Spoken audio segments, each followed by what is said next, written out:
Hai semuanya, Sawadee-krap. Semoga kabar kalian selalu baik dan juga sehat. Selamat datang di segmen Analisa. Kembali kita update mengenai kasus Subang di Jawa Barat. Dan di video ini aku akan bahas topik mengenai temperamentalnya Yoris. Ini adalah klaim dari tim kuasa hukumnya Pak Yosef, yang artinya kalau tim kuasa hukum itu sudah menyatakan seperti ini juga diamini oleh Pak Yosef sendiri. Karena kan tim kuasa hukum tuh ibaratnya kayak corong atau mikrofonnya dari klien kan.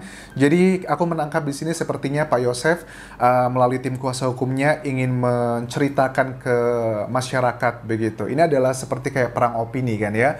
Kalau kita melihat memang kita harus mengakui di media massa sekarang kan terpecah menjadi dua, dan kubunya Yoris dan Danu itu rasanya lebih banyak ya dibandingkan kubunya Pak Yosef dan juga Ibu Mimin. Jadi ini adalah seperti kayak perang opini. Tapi kita coba bahas terlebih dulu beritanya.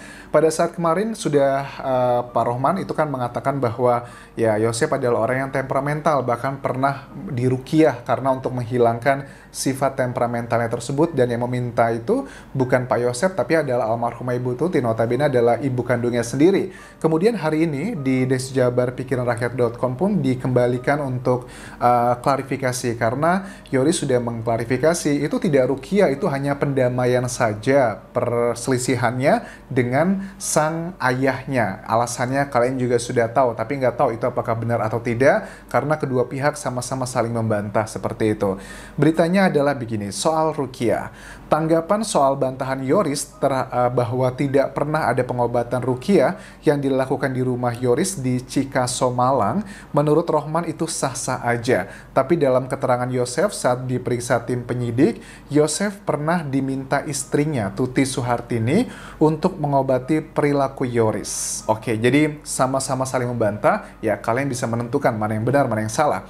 Bahkan menurut Rohman, almarhumah Tuti Suhartini meminta Yosef untuk membawa Yoris ke rumah sakit jiwa di Bandung. Oh, namun Yosef menyarankan pengobatan dengan cara ruqyah di rumah Yoris. Oke, ini menarik ini.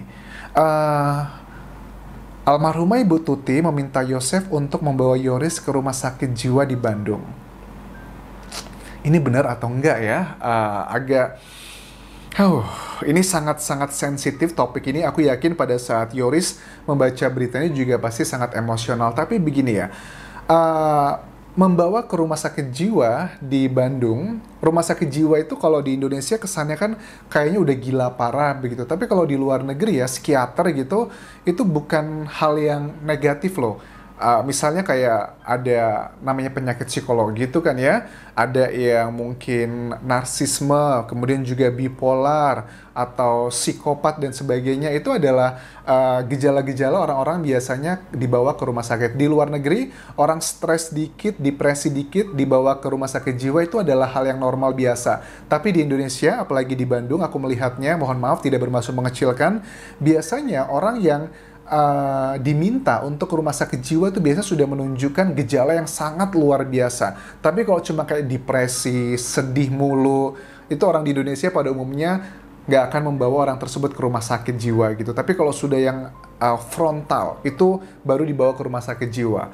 Jika yang dikatakan oleh tim kuasa hukum Pak Yosef ini benar, bahwa Yoris sempat disarankan oleh almarhumah ibunya untuk dibawa ke rumah sakit jiwa, berarti sudah ada beberapa kejadian yang menunjukkan bahwa Yoris itu benar-benar sangat temperamental, bahkan bisa menyakiti orang lain. Nah, ini mungkin agak sedikit berhubungan ini dengan keterangan di mana Pak Yosef melalui tim kuasa hukum pernah menyatakan bahwa Yoris itu pernah mau membacok gitu. Nggak tahu yang mau dibacok ini sebenarnya Pak Yosefnya, Ibu Tutinya, atau siapa begitu. Karena berita ini juga masih simpang siur.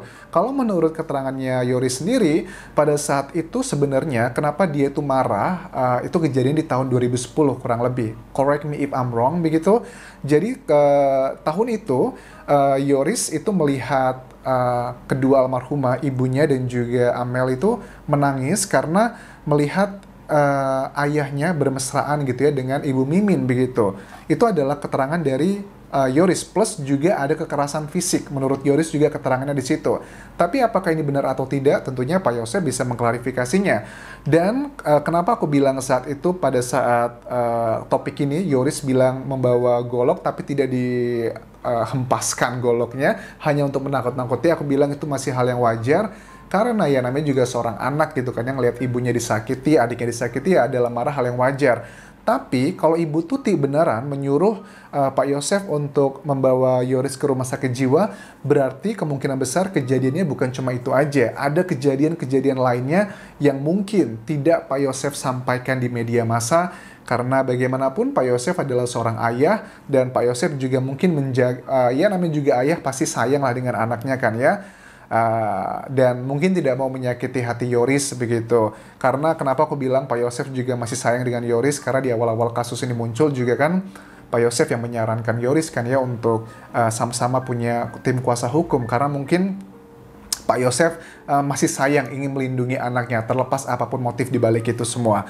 Nah, kalau seandainya yang dikatakan oleh tim kuasa hukum ini adalah mengada-ada, Pak Yosef artinya yang mengada-ada di sini, ini tujuannya apa? Apakah ini sudah mulai perang opini di media massa? Karena kita nggak bisa menutup mata ya. Aku yakin 2 bulan terakhir ini, baik dari tim Pak Yosef dan Bu Mimin, dan juga Danu Yoris beserta keluarga, pasti mereka merasakan beban yang sangat luar biasa. Tapi menurut aku, kalau boleh kita cek siapa yang paling memiliki beban luar biasa selama kasus ini berada, aku sih tangkapnya adalah Ibu Mimin dan juga Pak Yosef beserta keluarga pihak Ibu Mimin ya. Walaupun sama-sama semuanya terbebani, tapi kalau secara sosial media, secara YouTube, secara berita, yang paling terbebani adalah Ibu Mimin dan juga Pak Yosef. Mungkin sekarang aku melihat kayaknya Pak Yosef sudah sedikit demi sedikit mengeluarkan serangan-serangannya untuk membersihkan pihaknya dari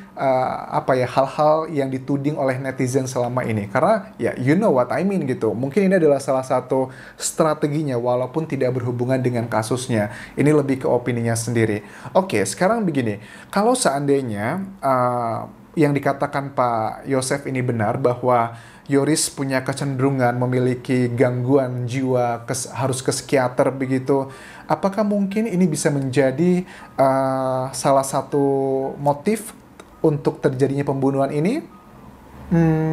Ya itu tentunya kita nggak bisa sesimpel itu. Tapi apakah ada kemungkinan? Pasti ada kemungkinan sih. Kalau kita ngomongin soal kemungkinan, semua hal itu masih bisa gitu. Tapi ini juga bisa menjadi make sense sih, karena kan kita secara logika nggak mungkin deh seorang anak masa sih tega menghabisi ibu kandung dan juga adik kandungnya, itu nggak masuk akal. Tapi kalau memang orang tersebut memiliki gangguan jiwa, misalnya Yoris di situ, apakah itu mungkin?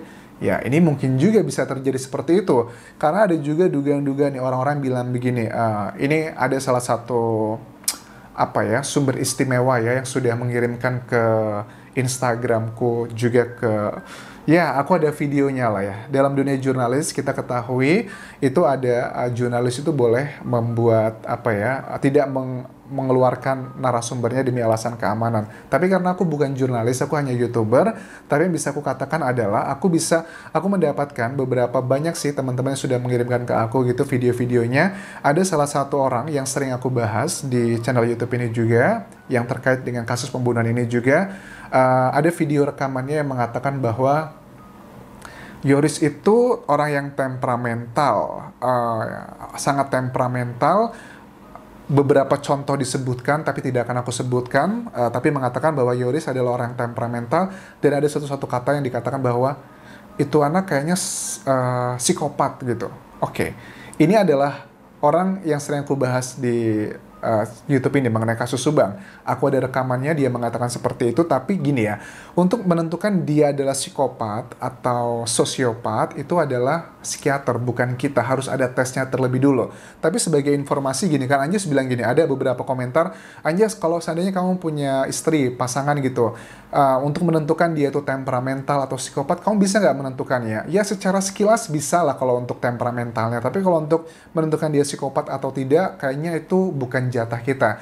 Jadi psikopat dan sosiopat itu adalah perilaku yang dihasilkan sama, tindakan seperti pembunuhan, kriminal, actionnya sama. sama, tapi penyebabnya berbeda. Kalau psikopat itu bawaan dari lahir. Jadi di otaknya, di otak orang psikopat itu ada bagian saraf yang terputus, saraf empatinya sudah nggak ada lagi. Sedangkan sosiopat, kenapa dia melakukan tindakan kriminal seperti psikopat? Itu karena pengaruh faktor lingkungan. Misalnya, kalau aku tidak membunuh, aku yang akan dibunuh. Kalau aku tidak mencuri, aku tidak akan makan. Dan perbedaannya adalah antara psikopat dan sosiopat, walaupun actionnya sama, psikopat pada saat melakukan eksekusinya, misalnya pembunuhan, dia sudah tidak ada lagi rasa kasihan. Sudah menikmati aja, nyantai banget gitu. Menyakiti, meninggalkan beban, itu adalah meninggalkan jejak ya di tubuh korban, itu adalah salah satu ciri-ciri psikopat ya, itu nyantai. Tapi kalau sosiopat itu dia masih ada rasa kasihan, masih ada rasa empati sedikit begitu.